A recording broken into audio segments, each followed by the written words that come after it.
past haunts us all, whether it be a person, place, or thing.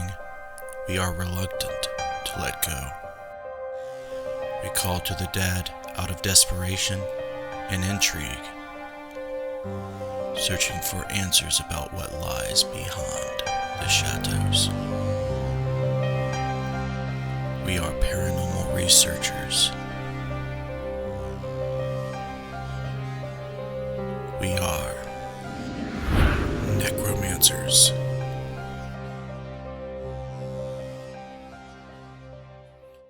Hello, and welcome to the Necromancer Live Show. I am your host, Justin Brown, and this is episode 27 with Eddy Parks. Eddy is a paranormal researcher and investigator from Northern Kentucky. He is the founder of a paranormal group called Tri-State Shadow Chasers. I had him scheduled to be on the show earlier on last year, and we had some difficulties, had some car trouble, and then we had some internet issues, but he agreed to come back on the show.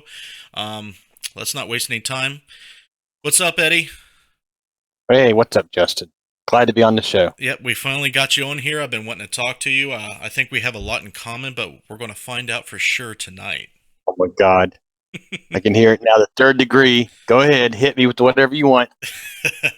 All right, man. What I usually do is I just want to know why you investigate the paranormal, get to know the origins of your journey in the paranormal research field. What got you started into this? What was your very first experience, if you had any at all? Okay. The first experience I had, I was 12 years old. I lived down in the Appalachian Mountains. We had an old farmhouse around Cumberland Falls, Kentucky. And me and my cousin were sleeping in the living room.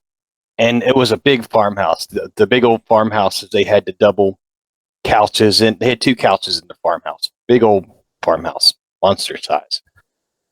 I was on one couch, he was on the other. We were sleeping. We went to bed about 12 o'clock. Well, we woke up about 2 for some weird reason. And I saw this lady just come walking through the room and through this fireplace. Wow. And me and my cousin got so scared. We got up out of there, ran out to the car, slept in the car the rest of the night. Would not go back in that living room for anything. The lady, was she older person, younger person? Younger, and later on, this is really what got me interested. Later on, I did research on that house and the property, and it was a field hospital for a Civil War skirmish. And a nurse had died in that house. Some of the soldiers had gotten hold of her and did horrible things to her, and she died in that house. Interesting. So what's even more interesting is you cannot say, well, I must have been imagining it, or I must be crazy, because someone witnessed the very same thing. My cousin was right there with me. So exactly. Now there's no escape. You either believe in the paranormal, or you just totally disregard what you just seen. What you saw. Yeah.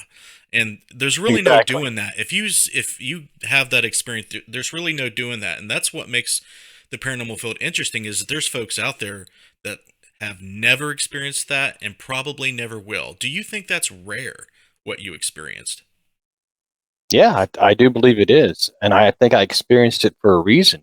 And she wanted to say a message, or she wanted to let people know she was there because of what happened to her. And that's what led me to do the research. I went to the courthouse, looked up the records, and tried to do research on it. That's how I found out. So she wanted to know. She wanted to let someone know. But I do think it's rare. You can go your whole time doing paranormal investigating and never see a full body apparition, right, or an object move, or anyone get grabbed, or anything like that. So anything like that, it's really rare that it happens. Did it seem like she knew you were there? She looked at us. Wow. She looked at us and then went into the fireplace. And the big fireplaces, the big 6 foot tall standing fireplaces, walk-in fireplace. That's what it was. And she just walked right on through. That's pretty amazing, man. Yeah, it's very rare. And we don't understand yet why it is so rare. It's interesting that you say that you were meant to see that, and it was for a reason. And I tend to believe the same things, but in some cases, there seems like to me there's maybe some mitigating factors that we can't understand yet or just haven't realized, like, Probably.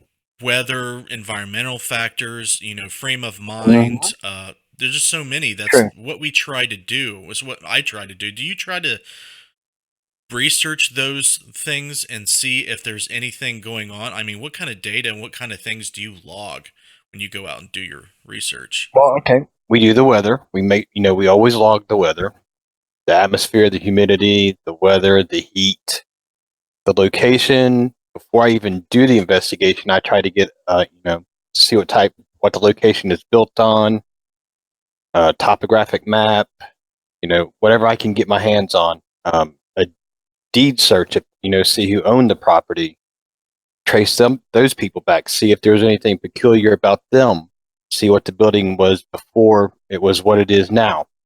Um, all kinds of things should go into that consideration. There's all kinds of things you should look into before you even step foot into a location.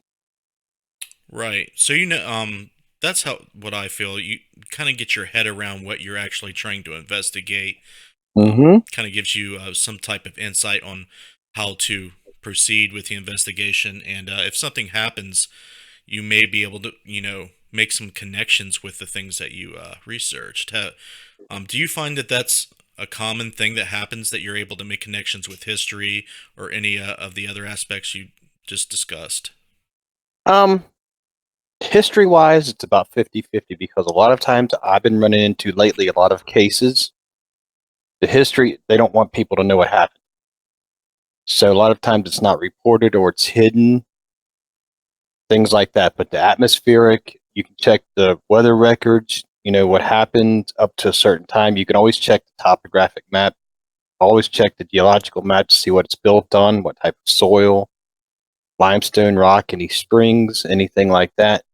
But as far as regular history, a lot of times I've been running into lately, um, they don't want you to know half the time. I've got it, like I told you before, I have an office building and it's in a small town and it's a really religious town.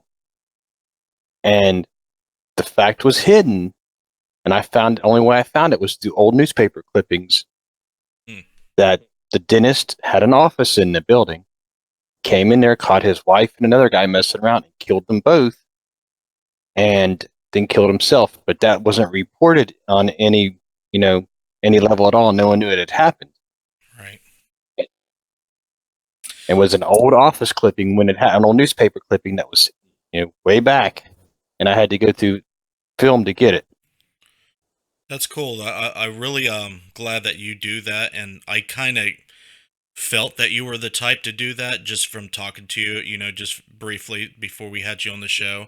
And I knew that we had some similarities when it comes to the meticulous nature in which we Mm-hmm. do things, and the passion that you have for such a thing, because, we both have had similar profound experiences. So we know we're not really, doing it, with a futile, you know, way about ourselves. We know that we're No, probably going to answer some of the questions that we seek, but above all things, we're interested in the connections you have been able to do with the limestone and the geography of the places. in this area anyway, northern Kentucky, there's a lot of limestone, Hmm.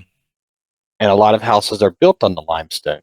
So in this area, I would say about 40 to 50% that I've found so far are limestone. Have a lot of limestone, different types of rock like that, and a lot of natural springs. Yes, I find the same thing, and I actually live down the road from a limestone quarry, and there's very rich Wow. deposits. And I've noticed around most limestone quarries, there is a huge area that things are reported by people and seen by people. Mm-hmm. And I find that very interesting. I know that, there's a pretty large belief that limestone seems to be some kind of conduit, or it, amplifies the phenomena to some degree. I don't know if amplify is the right term, but it seems like there's a connection. And I find that the geology of certain types of substances, minerals, what have you, when it comes to limestone, it kind of makes you wonder about the crystal stuff too. If there's anything to do with the spirituality and the crystals that, people use, in their beliefs when it comes to spirituality. Do you use Okay. crystals, or do you try to do any research with crystals at all? We've tried to do experiments with them, Hmm. like at different locations, just to see because crystals, they use those in radios and they use them in things like that to conduct electricity and for radio signals. So we have tried to use them in experiments just to see if we can get anything from them. Right. Just to try. Doesn't hurt. I mean, Yeah, I kind of had a dream to see if you could, develop a spirit radio using crystals to program them to tune into the frequency in which they communicate. And if we could figure that stuff out, that would be pretty amazing. And I don't know if that's possible or not, but if you can do that with regular radios and different types of frequencies, and spirits can communicate through radios, I don't see why you shouldn't be able to. But I just find all that interesting, and that's cool that you do that type of experimentation and research. What kind of places around where you live do you revisit and that you find reoccurring paranormal phenomena? well, the newest one right now is our office building. And there's been several other um, public places that we've revisited that have had paranormal activity and still have paranormal activity. Big Bone Lick State Park has paranormal activity. Grant County Public Library, we did an investigation there. Didn't think there would be any activity there. A lot of activity. There's a place down the road from us called Whitechapel Church and Cemetery. There was an Indian massacre on the property, and there's a lot of paranormal activity there. We go there quite a bit just to see, see what we can get because of what happened, and Mhm. maybe try to help the spirits that are there because they were massacred. There's several locations around here that we do public things at, and we actually take people with us. So if someone wants to go and learn how to do paranormal investigating, not ghost hunting, I call it paranormal investigating, we take them along with us on the public ones. Seems to be That a, way, a difference, right, between the ghost hunting and then actual investigating, right? yes, yes. I think the ghost hunting is more thrill seeking. Like public tours like Waverly, West Virginia, Moundsville, things that are public. That's just people there for fun. Hmm. They're not really investigating. They haven't done like what you and I do, where we do the whole background of the place and everything else. They're just there. They've got their flashlight, they've got their meters, and they're just there for fun. See if they see something. And there's nothing wrong with that, but there is a difference, and I agree with that. Exactly. A lot of people don't have the time or passion to do all the stuff that's pretty. It's a lot of hard work. How long have you been doing the paranormal research stuff? I started actually with this group, my group, in 2008. So I started then. I had been previously in a couple of other groups, and they were just more into the ghost hunting Hmm. aspect of it. I actually had a group that I had joined that was out of Cincinnati, Ohio, and we did an investigation. We had it booked. It was over in Price Hill, so I got there early, about a half hour early before everyone else. We were supposed to be there at 9. I got there at 8:30. They didn't get there till 10, and they carried in a 12-pack of beer. Oh boy. They were there just for the fun of it. Hmm. So yeah, I mean, I've been serious about it since about 2008. That's cool. So, is if it's okay with you and the rest of your group, talk about some of your group members. Get out. You can shout out. Give their names and maybe what roles they play in the group. Okay, well, we have Jeff, Amanda, Ryan, Krista, Scott, me, and Bernie. Jeff is our PR guy. He likes to go around and try to get his public events, things like that. Amanda is a tech person. She likes playing with tech. She loves taking things apart and trying to fix it, Hmm. which is annoying sometimes because it doesn't get fixed. I'm telling Amanda, just put it back together. Krista and Ryan do a lot of the research, and they do a lot in it. So they do a lot of that. They like doing that. Dina is basically like second in charge if I'm not around. She knows how to do everything. So she jumps in if I have to do something and I'm on a public tour and I've got a group of 70 or 80 people. She'll take her group and I'll take mine. So she just kind of helps me out with that. Bernie is our computer tech guy. He owns a computer store. He goes, he helps us with our computers, our stuff like that. And Scott is our new guy. I don't know where he fits in yet. He's still training and learning how to do everything, but he's real gung ho about it and real enthusiastic, and he knows how hard it is. So he's willing to do the work. He knows what he's getting into then. Basically, yeah, I told him up front, I'm like, dude, it's not like what you see on TV. You're going to be, you could sit there for 5 or 6 hours in the dark and not hear a thing. Right. You never know. So I'm interested to know, have you sought out any places that maybe you learned about on a television program or somewhere online? And once you got there, was it actually what you expected? Like, did it turn out to be active or just, something that's been hyped up? Bobby Mackey's. Hyped up. 100%.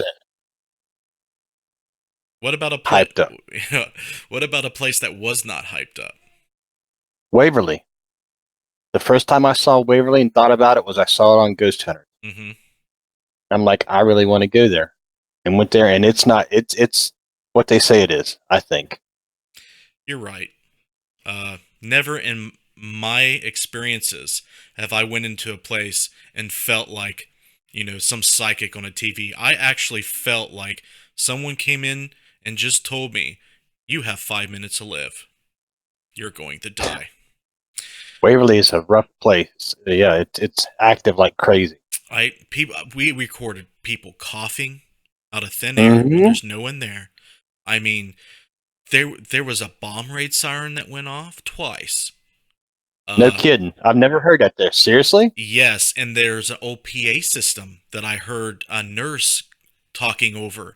And I'm telling you what, you may not think that that's terrifying. That scared me. I was doing an isolation session on the 4th floor, and all of a sudden I heard that, and I'm like, oh my God, that is nuts.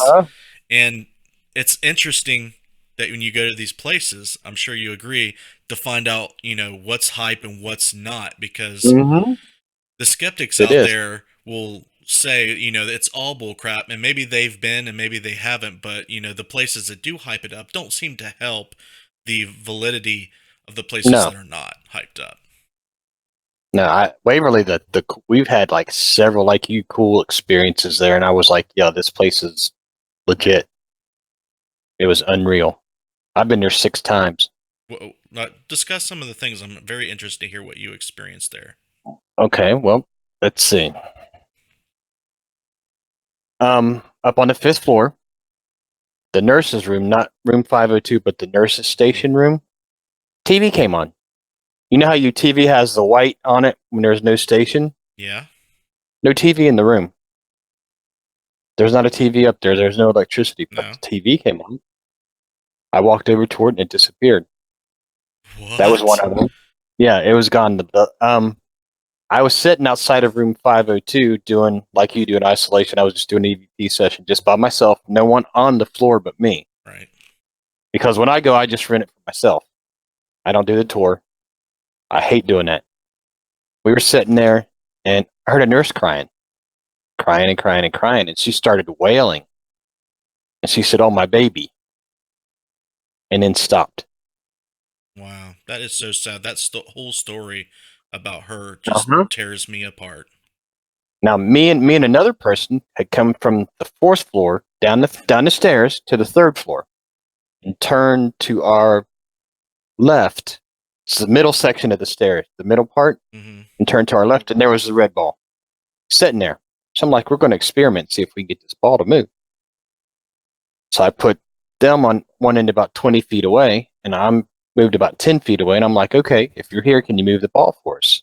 Had my camera going, voice recorder, the ball moved all the way over to the person and stopped about a foot in front of them. Wow. I'm like, okay, can you move the ball back? And it moved all the way back. It did that for about 10 minutes. So we've had several things that happened at Waverly. We believed it after that hype. Yeah, the owner Tina, she is very interesting too. She seems like someone who is deeply connected with the place, and it just called to her, and just Mm-hmm. she's almost married to the place. She's like She's a all in. sweetheart. Mm-hmm. She's a sweetheart. I love Tina. She's a sweetheart. Yeah, and we're going back June 14th, I think, and I can't wait. It's one of those places that is worth every dime I think you pay to go there. Not just you guys going? Just you guys? Yes, just 8 people.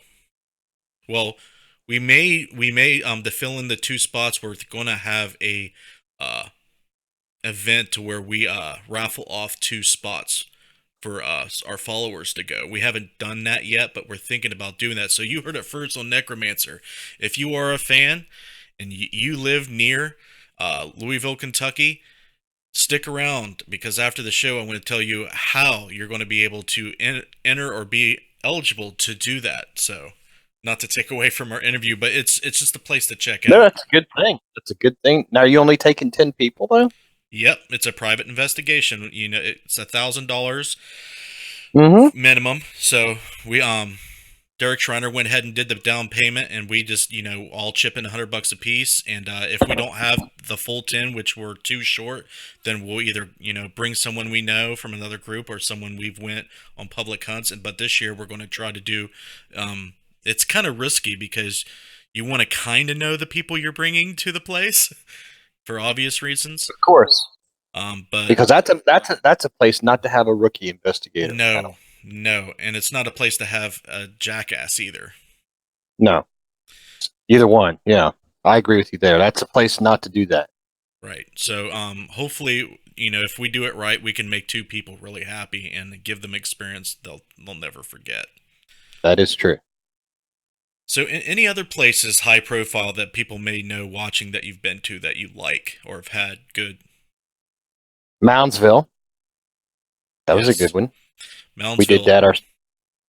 West Virginia, for those that don't know. Yep. Ohio State. The prison up in Ohio, reformatory. That's a cool We did building. that. That is a cool building. The lighthouse down in Florida. Ooh, I want to know about the lighthouse. That was creepy. That is just when you saw it on Ghost Hunters and you heard the noise. Yeah, that happens. We hadn't even started going up into it yet, and we heard people talking on the top, and it's locked up on the top, and it's a creepy place. You hear voices, footsteps, and all kinds of stuff, and not just the lighthouse either. Justin, there's a building there, the Lightkeepers building. Mm-hmm. And then you have the grounds around there. We had activity everywhere that night. That was a good place. I'm always been drawn to lighthouses. There's something, really attractive about them to me. They're mysterious. You ought to go to it. Yeah, I don't know which is better and closer. There's one up in New York that's really good, and there's the one down in Florida. I forget the name of the one in New York, but I'm sure you've heard of it if I can think of it. But You ought to go, dude. I mean, to me, it was worth it. It was worth it. All the hype was there. It was worth it. Moundsville was a good one. The one in Ohio was a good one. Prison in Ohio, Waverly was good.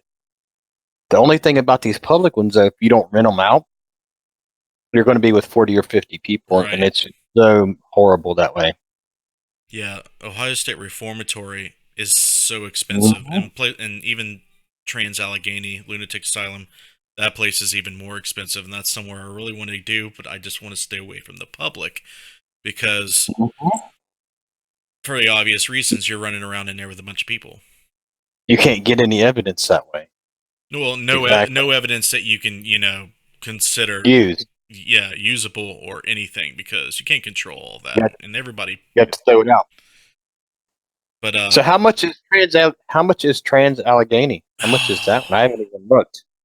Yeah, Josh Bender's going to let me know about Tella. He just said Hinsdale House is another one we want to check out in New York. But Josh Hmm. Bender, there's a delay. Tell me again how much Tala is. Maybe I can look it up real quick. But Josh, if you're watching, just put in the chat how much, because you have to pay. I think it's like $1,500, and then you have to pay for their Wow. insurance. Wow. That's a lot.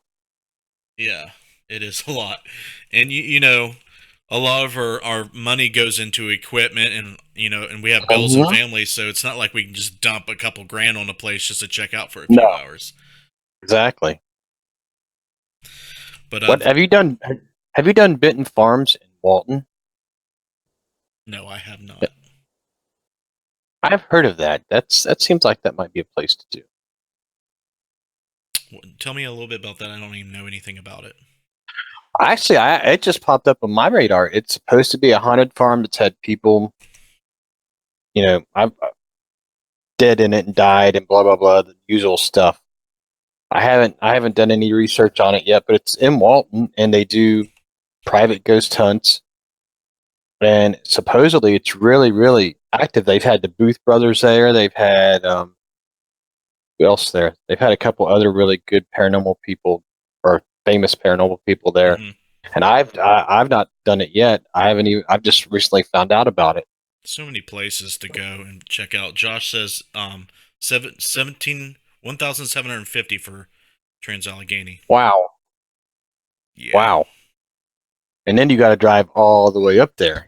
It's not too far from Josh. He lives in Rupert, West Virginia. He's one of my newer group members that we just acquired earlier this year. It's freaking awesome. He's the one that designs the deadlights and he does the drone footage for us, and of course he Cool. investigates. But West Virginia, there's so many places. Pennsylvania, there's so many places. Ohio, Hmm. Kentucky, Indiana. It feels like me and you live like right in the heart A paranormal of, central. yeah, a paranormal central of the U.S. Do you think it has anything to do with the Ohio River and all the geology and geography and the history? I mean, tell me about your threes. Why it's so haunted right here. I think because of the history, there was a lot of history in Ohio, Pennsylvania, Civil War, Revolutionary War. Tennessee, same thing. Um, the geology, of course, you're in the mountains. A lot of mountains, a lot of limestone. And a lot of deaths. I mean, there's some places down in Kentucky I would like to get into that are old mines that a person a day died in those mines. They used to just die in the mine and they would drag your body out and throw them outside. Wow. Yeah. That. So I mean, there's a lot of death and stuff. So we're right in the middle of all that in this general area. Yeah. I'm like I have my great grandmother was full blooded Ojibwe Indiana, and the Native American heritage that I have feels really prominent. In my spirituality and just how I appreciate you know my forefathers and the culture in itself Hmm. living around here. It feels like there's a lot of spiritual phenomena that stems from the Adena culture and maybe even further, but after the ancient Native Americans, more recent like the Shawnees and Cherokee, the Ohio River was kind of like the front of their war It over was. the territory. And places like Point Pleasant and all of the places up and down the Ohio River, the slaves trying to cross it to get free, it just all that just fuels all this It's all stuff. right there. Exactly. So we're in a good area. I think we're in the Point Pleasant. best area. Point Pleasant. I have never been to Point Pleasant, West Virginia. Oh man, Never. that What do you is think? it's freaking amazing. The festivals they have there are awesome. They have lectures, they have vendors. It's like one of the best paranormal festivals that you'll ever go. The Mothman legend is so fascinating, and it's not just some cockamamie story. It's got a lot of credible witnesses that have seen Okay. something very, very strange. And then they got these TNT bunkers where they used to have the ammunition storage and these old factories, cement factories that has now been torn down.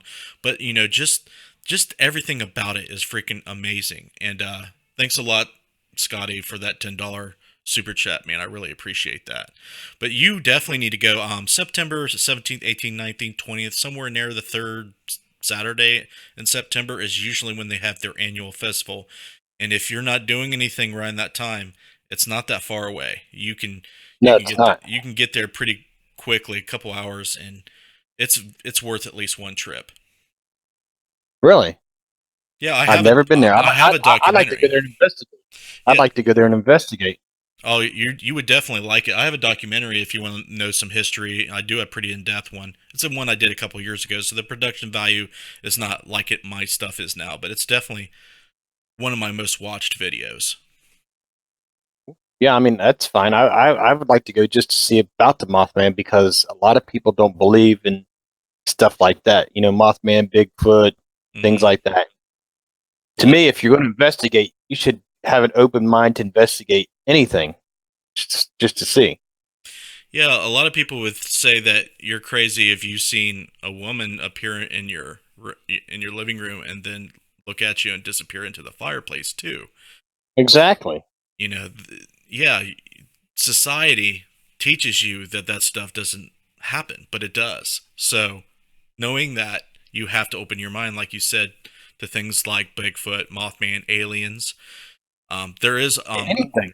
there is a lot of UFO conspiracy and sightings that involved with the Mothman legend too, because after people started seeing Mothman, there was these men in black that would show up, and people see Wow. UFOs. So it's a great mixture. But yeah, Sounds like you definitely want to keep your mind open. Do you do anything with UFOlogy or cryptozoology at all? some crypto stuff. We had a really interesting, and I'm just getting myself into cryptozoology, into cryptid stuff. I haven't ever done it before. We have a place here, um, the Whitechapel Church and Cemetery. Go down this road, and it's way out in the middle of nowhere. It's just like out in BFE.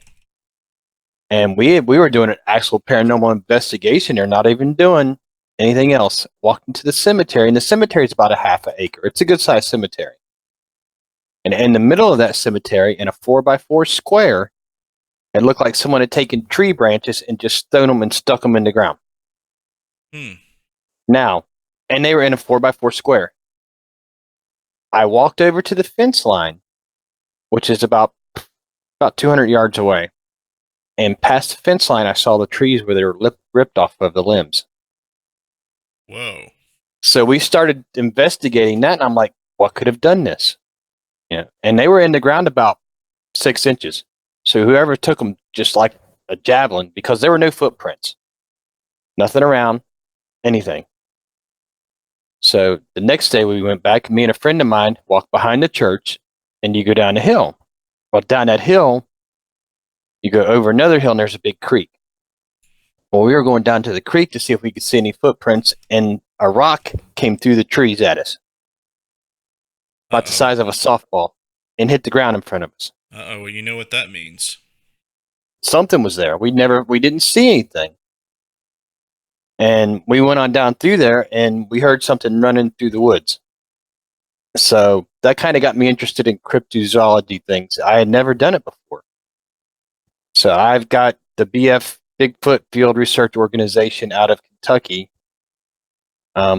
They've been talking to me about going down there and investigating, checking it out, and seeing what they think, and then showing me the ropes on that because I don't know anything about that.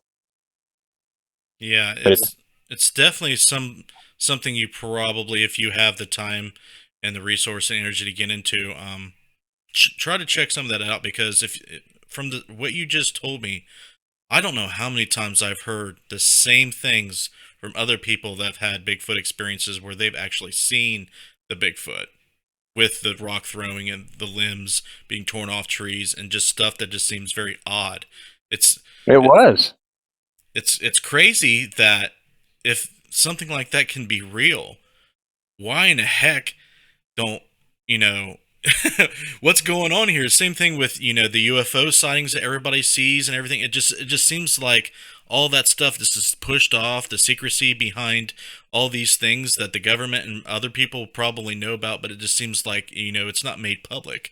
And it's so interesting to me why someone would cover up something so fantastical and interesting like that. I know it's just like with the Bigfoot thing. I mean, I did a little bit of research into it after that, and there's been hundreds of thousands of sightings Like people of have no something, reason to lie. and it's been since way back thousands of years up till now. So Hmm. why all those people cannot be lying No, I don't think they are. and making it up? There's no way. One of my earlier guests, Dave Spinks, he's a pretty big paranormal researcher from West Virginia. You may have heard of him. He has an amazing Bigfoot story that he told me that for the first time on the air, he said that he had another author write about in a book, and he does a lot of Squatch hunting, and he just to listen to him here. Everything that he said was very similar to the things you just spoke of. You know, they threw rocks, they screamed at this thing, screamed at him. It crashed through the forest, and when they eventually saw it, him and his grandfather was just like, "Okay, we're out." You know, they're not. It's like almost like a bear charging at you. You're not messing around with this No, thing. you leave it alone. You Exactly. get the heck out of I, there. mm-hmm. Yeah. So, what do you do? Let's switch gears there. I know we could talk about this for Okay. hours, but we're going to switch Anything gears. you want to talk about? I don't want to get off too much on this, but I want to switch gears. I want people to know what you do with the stuff that you do record and document that you think is possibly or most likely paranormal evidence. What do you peer review it? Do you put it up? I know you have a website. Is there explain your process of letting people know? Okay. Well, what I do is I go through it and listen to it myself with other people, and then we each listen to it to make sure, because I might hear something, and then you might hear something different. And then we get together and say, okay, this is what we've got. Now, how do we present this to the client? Hmm. Is it good enough to present to the client? Is it a clear sound or no EVP that they can hear and understand? Or is it just a garbled bunch of mess? So we take the good ones that we know are, we can present to them, say, okay, this is what we have. And then we present it to them, set them down, tell them, okay, this is what we caught at this time, at this place, this location in your home. And then we have paperwork that we have that a lawyer drew up. That's like a disclaimer, or more or less, it gives us permission to use or not use that, Hmm. you know, that evidence. And then they sign it. However they want to sign it, it's up to them. Whatever additional comments they want to make. And then that lets me either use the evidence on the website or seminars or public events or not. And that's how we usually do our evidence as far as EVPs, video, anything like that. Have you ever captured anything on video or photograph for a client or otherwise? Yes, Let's. several times. We got to hear about that. Well, we were in a house well, one of them I can tell you for sure. We were in a house let's see, where the heck was that at? Okay, it's where Bobby Mackey's is, that little town, that little area. Hmm. Lady had a house, brand new house, built it there, and she was having activity. So she got in touch with us, and we got to her house, and just doing the walk around for safety reasons, me and her were coming down the stairs, and something picked her up off her feet, was going to fling her down the stairs. Hmm. And I reached out and grabbed her like that because I saw her come off the ground and held her like that. It was pushing her down the stairs. Wow. This was a case probably 10 years, well, about 8 years ago. And we have walked down into the basement and set up cameras, and we didn't have the DVR set up. We just had night vision camcorders, and we watched this figure go all the way across the basement and had it on video the whole time, about 12 seconds, and it just walked around through the basement, disappeared. Actually, it was pretty cool, Justin. It was a figure, and then it went into a ball of light and disappeared. Wow. Is this online And that I can bring up real quick? no, she wouldn't let us. Uh, She would not let us do that. She would not let us. She is a council member, and she didn't want it out there that we had investigated her house. it's understandable. And but we got that. We have one in I'd say actually about 75% of the evidence I have, I can't show. Do a lot of private. A lot of private, and they don't want it shown. A lot of businesses. We've actually done churches and all kinds of things. Cemeteries for a church. We did a cemetery for a church over in Indiana off of Route 148. And they would have a service, and the door would open, and someone would walk through the church. Not a member of the church, and then they would disappear. Wow. Come to find out, when they redid the parking lot of the church, see, the church is in the middle of the cemetery itself, which is really weird. You come off of Route 148, and you turn into the church, into the parking lot. The church itself is in the middle of the cemetery. Right. I mean, the cemetery's all around it. The new parking lot that they built and blacktopped over and everything, they blacktopped over some people's graves. That's what I figured. And they didn't realize it. They didn't realize they had until we got a hold of a map of the old cemetery and just transplanted it to where the church was and the new blacktop was, and kind of figured out that that's what they did. I got two questions for you that I immediately pop into my head when you're talking about this.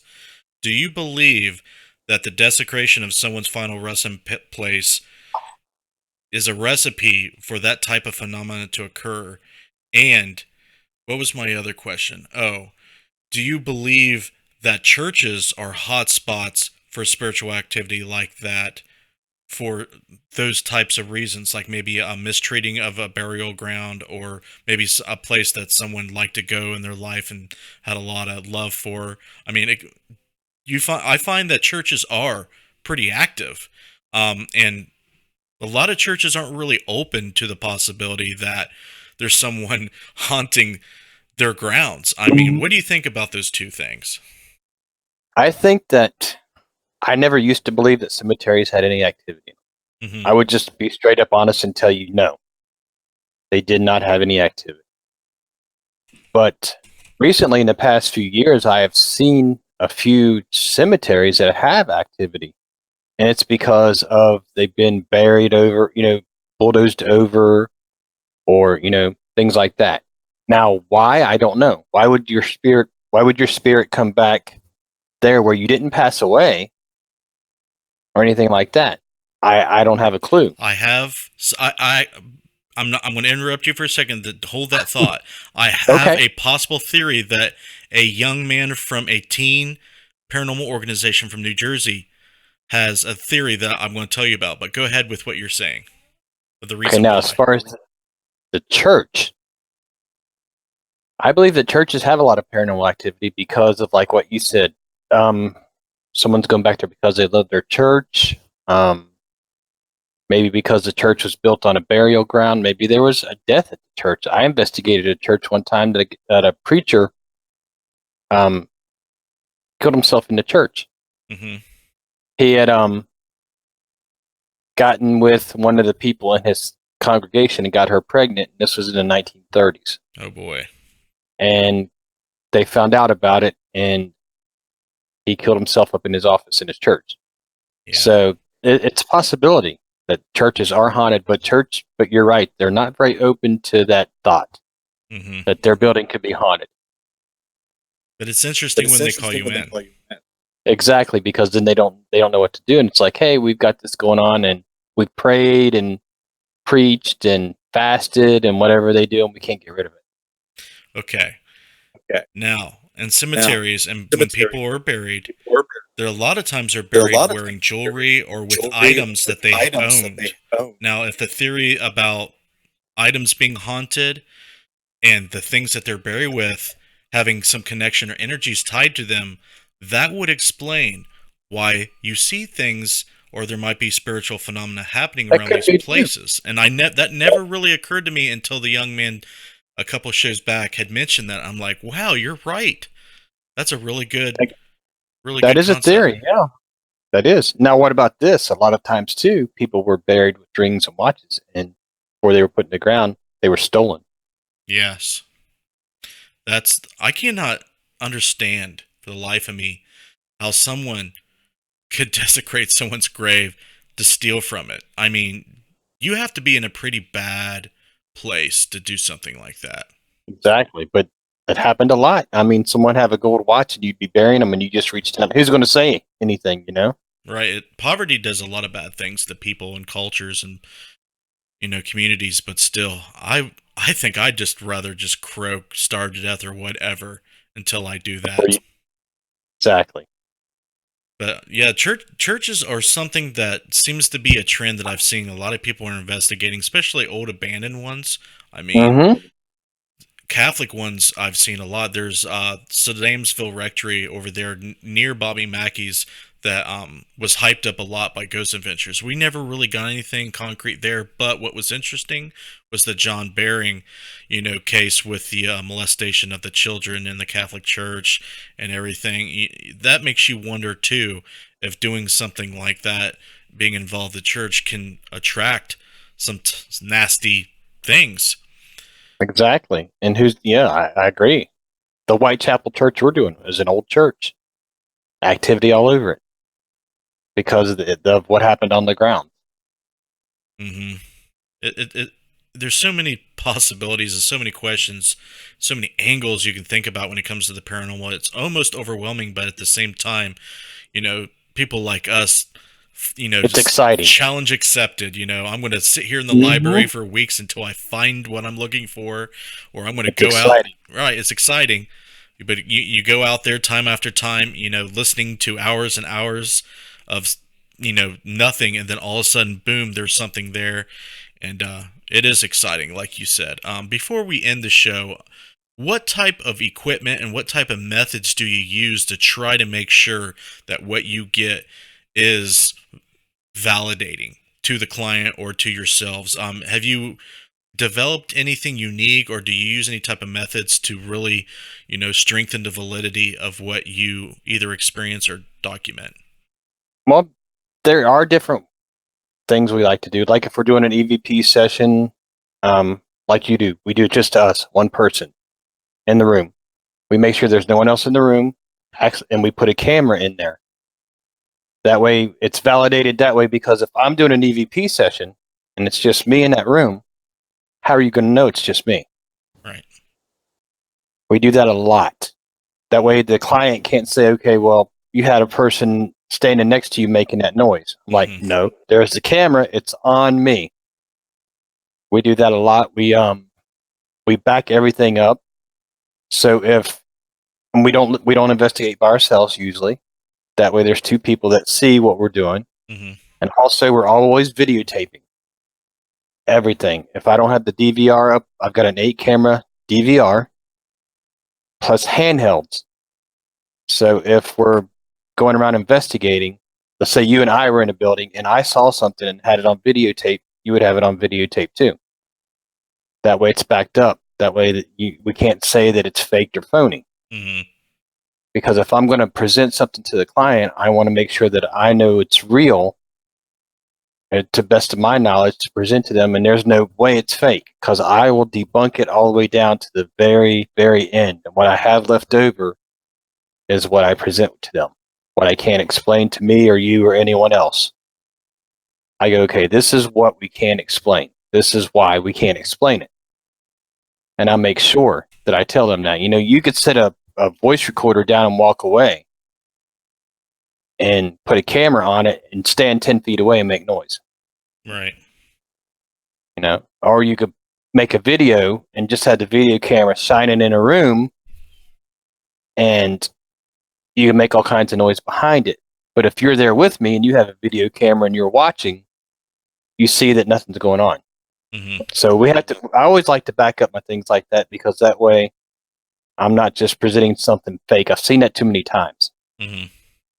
I've seen things fake to me. I had a location where we had a house and it was down in Tennessee. Went all the way down to Tennessee to this house. This lady had all this activity, blah, blah, blah, blah, blah. This big old house. We got in there and she said, it's in that room.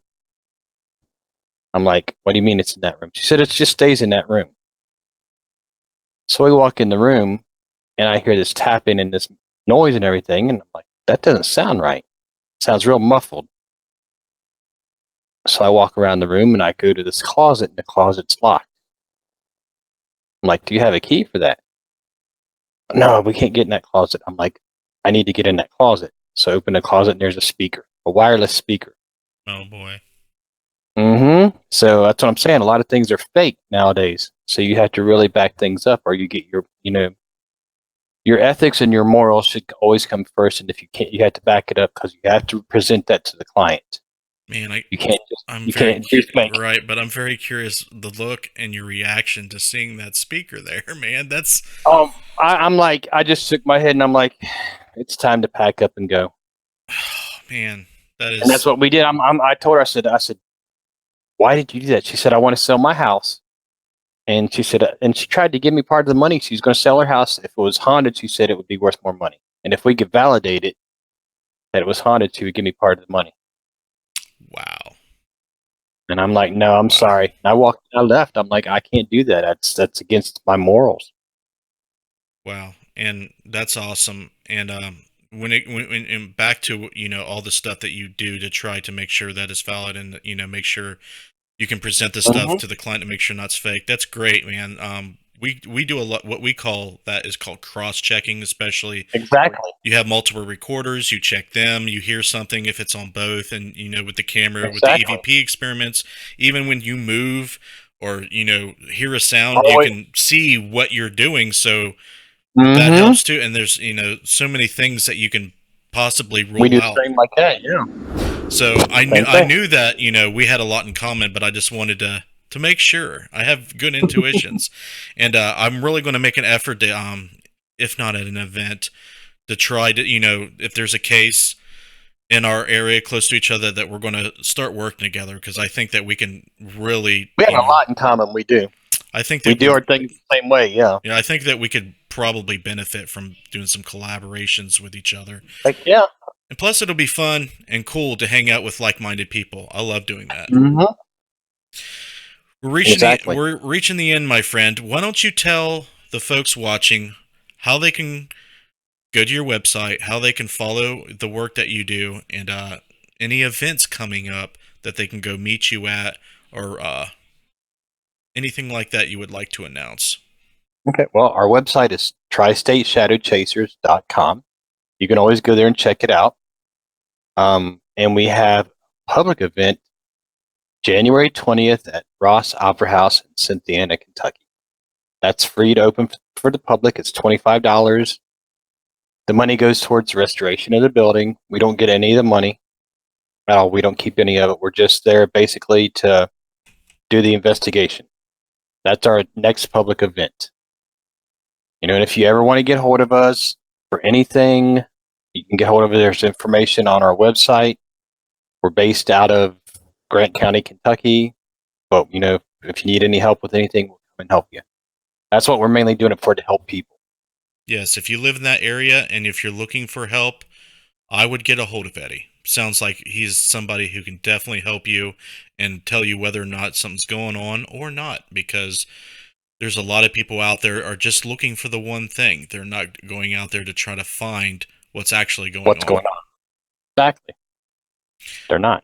Eddy, thanks a lot for coming on the show. I really enjoyed it. I knew, Finally. I know, but it just, I'll have, if something happens, I'm so booked so far ahead because I'm, paranoid that I'm going to run out of guests, and then I'm going to be like, oh well, I'm going to have a hiatus on the show and start it back up when I get a list of people booked again. But so far so good. Thanks for coming back on and understanding about the first little mishap we had. You're a super awesome guy. You're super awesome. You sound like you're a great paranormal researcher and just an all-around great guy. And I want to have you back on this year. I'm going to start doing some roundtable podcasts. We have 3, maybe 4 prior guests come on, and we all just sit around and just talk about certain, subjects when it comes to the paranormal. And you're one of the guys I'm definitely going to have to call back on the show. That would be great. So you'll be open to that? That would be great.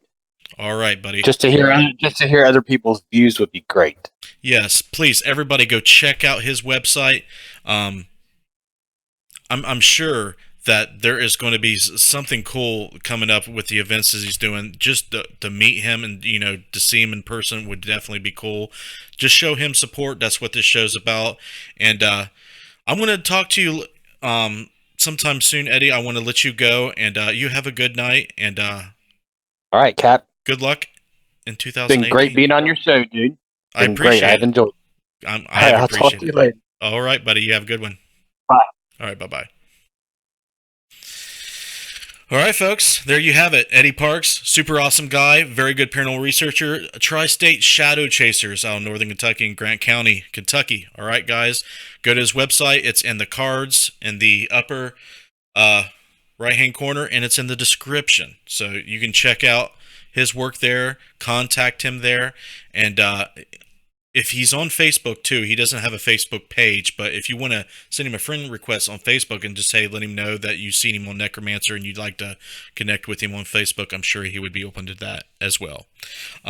Next week, Wednesday, 9 p.m. EST, we're going to have another paranormal researcher on the show named Matthew Jackson. And I'm not going to say a whole lot about him, but I'm going to do the promotion starting next Monday or Tuesday with Matthew coming on the show. Thank you all for joining me each and every Wednesday to sit down and meet the guests.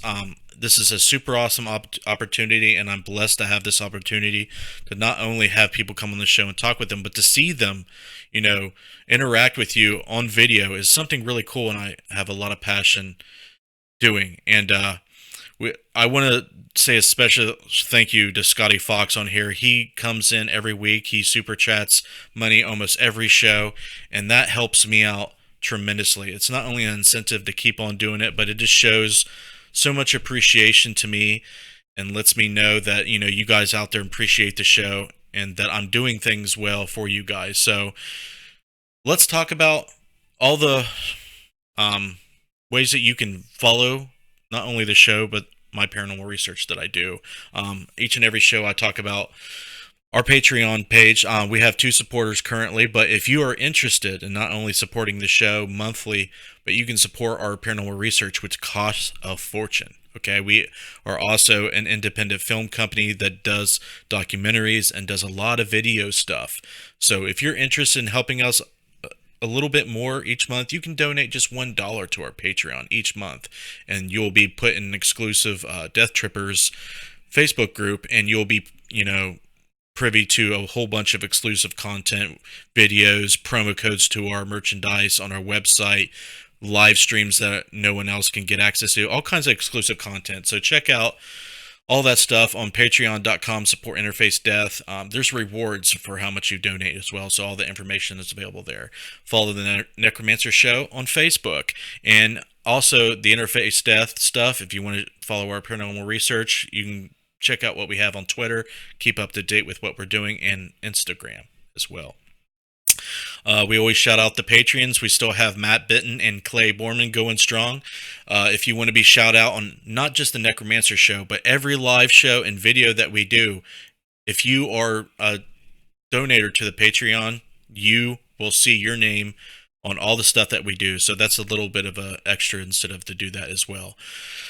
So I want to thank you guys very much for tuning in again, and we'll see you next time. Same bat time, same bat channel, Wednesday, 9 p.m. Eastern. You guys have a good evening. Try to stay warm out there. If you're in a cold region, stick around for some promo stuff, and I'll bid you farewell. You guys have a good one.